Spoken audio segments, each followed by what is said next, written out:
और दूसरी बात मैंने कहा कि सर आप उनकी जगह होते तो आप क्या करते, और आप केवल एक ही मुद्दे पर हो रहे हैं कि शाहरुख खान के लड़के के ऊपर। मुद्दे तो बहुत सारे हैं, उन्होंने क्लैरिफाई किया अपने आप को मीडिया में आकर के, मुद्दे तो बहुत सारे मैंने उठाए हैं, उस पर आपने नहीं, लेकिन हाईलाइट मैं नहीं किया, लेकिन संकल्प, मैंने आप तो शाहरुख खान के संकल्प मुद्दे आप पर तो हाईलाइट किया। महाराष्ट्र से हैं। एक मिनट, संकल्प आप तो महाराष्ट्र से हैं, आपसे मैं ये जानना चाहता हूं कि महाराष्ट्र में ये मुद्दा कितना पॉलिटिकल बना हुआ है और ये कितना जेन्युइनली जस्टिस का मुद्दा है, न्याय का मुद्दा है, या इन्वेस्टिगेशन का मुद्दा है, या ड्रग कार्टेल के खिलाफ चलने वाला, या ब्लैक मनी का जो एक गैंग है, और फिर वो जो क्रिमिनल गैंग है वो सब चीज में आता है, वो रियल एस्टेट से लेकर के तमाम चीजों में, ये उससे जुड़ा हुआ मुद्दा है। लोग क्या समझते हैं, क्या ये पॉलिटिकल मामला है इसलिए ये मामला दबा हुआ है, या ये इसमें जो जो ऑफिसर्स हैं वो भी इस पूरे मामले को भटकाने में लगे हुए हैं, क्योंकि बहुत बड़ा करप्शन का एक अड्डा, इससे करप्शन का एक एक्सपोजे होने वाला है। आम लोगों की नजर में वो केवल वही देखेंगे जो मीडिया में दिखाया जाएगा, तो उनकी नजर में तो ये है कि सुशांत का केस तो अब लगभग दब ही गया है, खत्म ही हो गया है, कुछ हो ही नहीं रहा उसमें। मुझे समझाना पड़ता है कि सर केस है कोर्ट में, अभी आपके पास वो डिटेल्स नहीं कि कौन से कोर्ट में कौन सा केस चल रहा है, पीआईएल डाली हुई है, बट उनके दिमाग में ये है कि अब तो वो केस दबा ही दिया गया, उसमें तो कुछ हुआ नहीं, खत्म कर दिया उसको, जस्टिस नहीं मिलेगा, ये है। ये काम मराठी की सोच है, क्योंकि सबके लिए एक एक कॉमन सी सोच है, जो कि कहीं हद तक मेरी माँ की भी सोच हो सकती है, सबकी हो सकती है, बाप बड़ा ना भैया, सबसे बड़ा। अच्छा, तो देवेंद्र फडणवीस और एकनाथ शिंदे में, इस दोनों में आपका क्या लगता है, इस दोनों में कौन चाहता है कि इन्वेस्टिगेशन हो, कौन नहीं चाहता है कि इन्वेस्टिगेशन नहीं हो? क्योंकि अभी मैंने देखा कि एकनाथ शिंदे सलमान खान के यहां जाते हैं तो फायरिंग हो जाती है, तो दोस्ताना बहुत तगड़ा है, और ये जो पूरा ड्रग कार्टेल है इसकी जानकारी वहां के, चूंकि पॉलिटिक्स में ये रहे हैं, अब तो मुख्यमंत्री हैं, उनको सारी जानकारी होगी। कोई ये बहुत बड़े पीएचडी स्कॉलर तो है नहीं एकनाथ शिंदे जी, और ज्ञान का ये लेकर के वहां पहुंच गए हैं। इनका जो इनकी भी जो अपब्रिंगिंग है वो भी, मैं उस पर कोई टिप्पणी नहीं करना चाहता, लेकिन मैं आपको ये कहना चाहता हूं कि ये एकनाथ शिंदे हालांकि बढ़िया काम कर रहे हैं, बहुत सारे लोग ये कहते हैं कि वो बहुत बढ़िया काम कर रहे हैं, लेकिन क्या शिंदे साहब इस केस को आगे बढ़ाने में दिलचस्पी दिखा रहे हैं?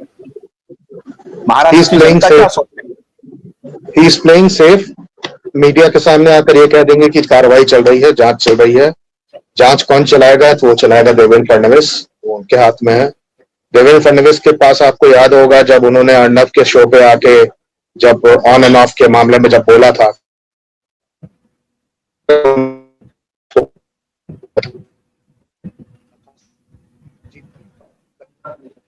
नहीं, लेकिन अब एक बात तो समझना पड़ेगा ना कि अगर अगर केंद्र सरकार की तरफ से नॉट मिल जाता है, केंद्र सरकार की तरफ से अगर सिग्नल मिल जाता है कि साहब इस केस को अब सॉल्व करना है, हो गया, और अगर अब सीबीआई एक्शन में धीरे धीरे आ रही है, जो आ जाएगी मेरे ख्याल से अभी कुछ दिनों में हम लोगों को देखने को मिलेगा, जरूर देखने को मिलेगा, ऐसा तो हो नहीं सकता है कि चुप हो जाएंगे। मामला जो हमें सूचना मिल रही है उसके आधार पर मैं ये कह रहा हूं कि सीबीआई और एसआईटी दोनों अपना काम करेगी, और दोनों एक्शन में है, वो लोगों से पूछताछ कर रही है अंदर अंदर, और वो डेटा सीबीआई इंतजार कर रही है एसआईटी का। असल में जो असली जानकारी जो हमारे सूत्र ने मुझे बताया कि सीबीआई इनफैक्ट इंतजार कर रही है एसआईटी के रिपोर्ट का। एसआईटी जिस दिन अपना रिपोर्ट देगी वो इमीडिएटली कोरोबरेट हो जाएगा सुशांत की डेथ से, क्योंकि इसमें तो कोई शक है नहीं कि सुशांत का डेथ एक स्टैंड अलोन इन्वेस्टिगेशन है, नहीं, बिल्कुल नहीं है। सुशांत के डेथ का इन्वेस्टिगेशन होने का मतलब है दिशा की मौत का इन्वेस्टिगेशन होना, और इसीलिए सीबीआई इंतजार कर रही है कि सुशांत दिशा के डेथ का इन्वेस्टिगेशन कहां पहुंचा है और क्या उसके फाइंडिंग्स हैं। जिस दिन एसआईटी ने कह दिया कि दिशा की मौत मर्डर है और उसके साथ रेप हुआ था और उसमें ये लोग शामिल हैं, उसके बाद से सीबीआई कच्चा चिट्ठा लेकर के आ जाएगी कोर्ट में, कह देगी कि साहब इनको पकड़िए, हम सुशांत के कातिल को पकड़ के ले आते हैं। सिंपल केस है। तो सीबीआई इंतजार कर रही है एसआईटी का। हाँ, एक सवाल मुझे हैरान करता है ये भी मैंने अपने सूत्र से पूछा कि साहब ये बताइए कि सीबीआई अपने इन्वेस्टिगेशन में तो दिशा के भी केस को ले सकती है, उसको कौन रोक रहा है? ये सीबीआई का मैंडेट अपना, भाई अगर वो तार उससे जुड़ रहा है तो उस तार को जोड़ने के लिए वहां तक तो पहुंच ही सकती है ना सीबीआई। वो तो मलवानी पुलिस से पूछ सकती है कि भाई उस रात क्या क्या हुआ था, बताओ, तुम्हारे पास डिटेल कहां है, ये बताओ।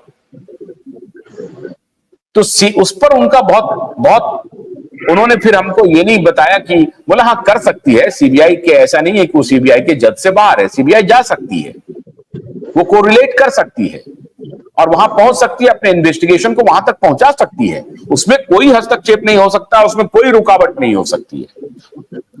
तो यही लगता है कि इधर का जो एक आदमी है वो सीबीआई को उन तक पहुंचने से रोक रहा है, एसआईटी तक पहुंचने से रोक रहा है। और क्या कभी कभी मैंने भी ये सवाल पूछा कि ये जो एसआईटी का गठन हुआ है, चूंकि सीबीआई एडवांस हो रही थी इस केस में, सीबीआई पहुंच रही थी दिशा के कातिल के पास भी, क्योंकि इसे आप सुसाइड तो कह ही नहीं सकते हैं, 100% मर्डर है। तो जब सुशांत दिशा के कातिल के पास सीबीआई पहुंचने की कवायद कर रही थी और जब हम लोगों का ये हुआ उसके बाद से एसआईटी का गठन हो गया, तो कहीं ये तो नहीं हो कि एसआईटी का गठन कर दो जो सीबीआई नहीं आएगी यहां पर, क्योंकि सीबीआई को मालूम है कि दिशा केस सॉल्व होते ही सुशांत का केस सॉल्व हो जाएगा। हैं? आप हंस रहे हैं? दिशा के केस में और सुशांत के केस में जो दो लोग कॉमन है, दो मुद्दे कॉमन है और एक व्यक्ति कॉमन है। तो बता रहा हूं, मैंने जब उनको पूछा कि साहब सीबीआई क्यों नहीं जा सकती है दिशा के इन्वेस्टिगेशन के लिए, कौन रोक रहा है उन्हें, कहा जा सकती है। तो जा सकती है तो अब क्यों रुकी हुई है? तो अब उन्होंने कहा अब तो एसआईटी का गठन हो गया है ना, अब तो एसआईटी का गठन हो गया है, तो इंतजार कीजिए एसआईटी का। तो क्या एसआईटी का गठन जो हुआ है, एक तो एसएसआर वॉरियर और हम लोगों के दबाव में सिटीजन कोर्ट ऑफ भारत के हियरिंग के बाद हमारे एसएसआर वॉरियर ने भी मोर्चा खोला हमारे साथ और हम लोग एकजुट हुए। जब पब्लिक ओपिनियन बनना शुरू हुआ तो सरकार के ऊपर दबाव पड़ा और उन्होंने एसआईटी की घोषणा कर दी। एसआईटी की घोषणा तो कर दी लेकिन उसमें कुछ डुबियस किस्म के कैरेक्टर को उसमें इंक्लूड कर दिया और जब वो कैरेक्टर इंक्लूड कर दिया तो फिर एक शोरगुल शुरू हो गया। शोरगुल शुरू हो गया तो इन्वेस्टिगेशन को रोक दिया। अब इन्वेस्टिगेशन रुक गया तो वो अपनी मंशा में कामयाब हो रहे हैं। तो ये जो सबसे बड़ा मामला है कि दिशा के केस को ही सॉल्व होने मत दो, क्योंकि अगर दिशा का केस सॉल्व हो गया तो सुशांत का केस सॉल्व हो गया। तो क्या इसमें महाराष्ट्र सरकार एसआईटी गठित करके इस केस को नुकसान तो नहीं पहुंचा रही? नाजिया रिजवी खान उर्फ जिया खान, उसके कत्ल और जो उसके साथ शोषण शारीरिक हुआ है उसमें जो भी व्यक्ति शामिल है, उस समय की सरकार, उस समय का पुलिस कमिश्नर जिसको सलमान खान ने पैसे दिए हैं, ऐसा ड्राइव में लिखा हुआ है, सूरज पंचोली ने पैसे दिए हैं ब्रीफ केस में भर के, ऐसा ड्राइव में लिखा हुआ है। ये कड़ी जब आप जोड़ोगे कि वो पुलिस कमिश्नर उस वक्त का, उस पुलिस कमिश्नर का बेटा फिल्म इंडस्ट्री के लोगों से कनेक्टेड है जिया खान के समय से, और वहां उस समय से जो सरकार रही है, 2014 के पहले की मुद्दा है ये, जब नरेंद्र मोदी आए थे उसने भी उस केस को छुआ नहीं। तो ये सरकार में वो सीधा कनेक्ट हो रहा है वो कल्प्रिट सूरज पंचोली और उसका बाप सलमान खान से। वो केस तब से रुका हुआ है। उसकी मां परेशान है, उसको जस्टिस चाहिए। जो मुसलमानों के लिए नौटंकी करते हैं ना ये लोग, 3 तलाक फलाना ठिकाना, एक मां है उसको जस्टिस दिला के दिखाओ। एक मुसलमान ने ही एक मुसलमान लड़की का जो है शोषण किया, बर्बाद करवा दिया, पैसे देके पुलिस वाले को चुप करवा दिया। भले ही सूरज पंचोली हो, लेकिन उसके ऊपर असर तो उस गंदगी का ही है, एक ही परिवार का तो है। आज वही तकलीफ दिशा सालियन को मिली है। तो वो जब उस समय से जोड़िए कि उस समय की सरकार के लोग कौन थे जब जिया खान का मुद्दा हुआ और जब जिया खान का पूरा केस चला, उसमें जो अटकाने की कोशिश की गई। जिया खान केस में भी जो जो आपका अबेटमेंट ऑफ सुसाइड है वही वाला सेम मुद्दा तो चला था जो अभी अबेटमेंट ऑफ सुसाइड सुशांत के लिए चल रहा है। वही कॉमन सिम्टम्स है, सेम टू सेम वही लोग होंगे। और पुलिस कमिश्नर के साथ साथ वो सारे लोग शामिल है सरकार के जो अभी भी एक्टिव है। तो अभी आप ये जोड़ने की कोशिश करो कि जब जिया खान को जस्टिस नहीं मिला तो दिशा सालियान को जस्टिस कैसे मिलेगा। जब पुलिस कमिश्नर को पैसे उस वक्त दिए गए थे तो इस बार पैसे क्यों नहीं दिए गए होंगे। और पुलिस कमिश्नर के ऊपर कोई रहा होगा तो उसको इन्फ्लुएंस क्यों नहीं किया गया होगा। ये बात भी तो है। नाजिया रिजवी खान को क्यों नहीं अभी तक जो न्याय मिल पा रहा है। उस न्याय मिलने के पीछे सलमान खान की गर्दन फंसेगी क्योंकि पैसे दिए हैं। और ड्राइव्स को छूने की सीबीआई भी हिम्मत नहीं करेगी। आप जो कह रहे हैं सीबीआई ने भी ड्राइव्स का हाथ कहां लगाया। छुए एक बार हाथ लगाए, उसके अंदर जो बातें हैं निकाल के ढूंढना शुरू करें, उस पर कार्रवाई शुरू कर दे। कर ही नहीं सकते। They are ignoring the drives, the facts inside the drives. वो अपने बाहर के मुद्दों को ढूंढ रहे हैं, गूगल में से इंफॉर्मेशन फलाना एंड ढिकाना। गूगल मैप में सुशांत सिंह राजपूत के बंगले के बाहर मैंने एक सीसीटीवी का कंपनी का नंबर देखा है जो कि लगा हुआ है उनके गेट पे। उससे कोई संपर्क किया गया कि नहीं मुझे पता नहीं, सीबीआई ने किया कि नहीं किया उन कंपनी से जो कि सुशांत के गेट के बाहर जो बंगला है, माउंट क्या नाम था उसका, माउंट ब्लैंक 129 नंबर बंगला। इस बंगले के बाहर वो छोटा सा एडवर्टीजमेंट लगा। जब आप गूगल मैप में जाएंगे तो वो नंबर आपको, एडवर्टीजमेंट आपको दिखाई देगा। क्या सीबीआई ने उससे जानकारी की कि यहाँ पे सीसीटीवी लगा हुआ था क्या।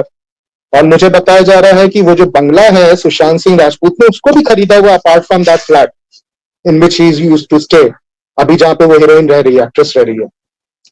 तो वो बंगला जो है सामने वाला वो भी सुशांत सिंह राजपूत का बताया जा रहा है। ये रहा वो नंबर सामने दिख रहा है, इसको कांटेक्ट किया गया है कि जिया खान की मां इंडिया छोड़ के जा चुकी है, क्या ये बात सच है? जिसके बारे में एसएसआर वॉरियर्स को ज्यादा अपडेशन होगा, मुझे आइडिया नहीं। सुनीता लिख रही है कि आपके साथ अभी कोई ऑनलाइन है तो बताएंगे। जा चुकी है। गीता लिख रही हैं कि वो उन्होंने तो एफबीआई से भी कार्रवाई करवाने की रिक्वेस्ट की थी। एफबीआई अगर इसमें आ जाती ना तो बहुत बड़ी तकलीफ हो जाती इंडिया को, क्योंकि आई बिलीव नाजिया जो थी वो सिर्फ यहाँ की सिटीजन नहीं थी, वो बाहर की भी सिटीजनशिप थी उसके पास। अगर एफबीआई इसके अंदर घुस जाए तो फिर आप सोच भी नहीं सकते क्या बुरे हालात होते, क्या तमाशे होते कि एक इंडियन मुस्लिम लड़की को एक्सप्लॉइट किया गया, मारा गया, हत्या की गई, और उसके बारे में एफबीआई जांच कर रही है। इंडिया का सीबीआई जांच नहीं कर रहा है, इंडिया की पुलिस जांच नहीं कर रही है, मुंबई की पुलिस जांच नहीं कर रही है, नरेंद्र मोदी जांच नहीं कर पा रहे। इसी से समझ में आता है कि ढकोसलाबाजी है। अच्छा, मैं कि इतने सुसाइड वहां कैसे हो जाते हैं, मुझे हैरानी है। अभी जो सलमान खान के ऊपर जो फायरिंग की थी वो भी सुसाइड कर लिया। एकाएक सदमे में ये लोग चले कैसे जा रहे हैं। ये साइकेट्रिस्ट को थोड़ा ज्यादा काम करना पड़ेगा, है संकल्प। बहुत भयानक है, बहुत भयानक। जिया खान सुसाइड कर ली, सुशांत खान, इसमें रिटायर्ड पुलिस वाले भी काम करते हैं। सलमान के ऊपर गोली चलाने वाला, आप कल्पना कर सकते हैं कोई व्यक्ति जो एक के घर पे इतनी हिम्मत रखता हो कि वो ब्रॉड डे लाइट में जाकर के या रात में जाकर के किसी के घर पे फायरिंग कर रहा हो, और वो इतना कायर हो जाएगा कि वो जाके सुसाइड कर लेगा।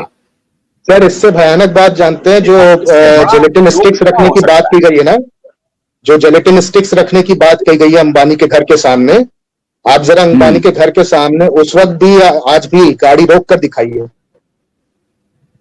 रोक नहीं सकते आप। अगर वहां पे सब कुछ किया गया तो it has been planned. Deepti ने इसी बात को कहा था, दीप्ति के पास ड्राइव्स है इस वक्त। गन्ने की कड़ी बुनियाद, जिसे मराठी में खुडक्या और कुछ उत्तर भारत के क्षेत्रों में खुटकी भी कहा जाता है, उसे केवल भोलानाथ का 2-in-1 बैटरी ऑपरेटेड हार्वेस्टर कम ब्रश कटर आसानी से और बिना रुकावट के काट सकता है।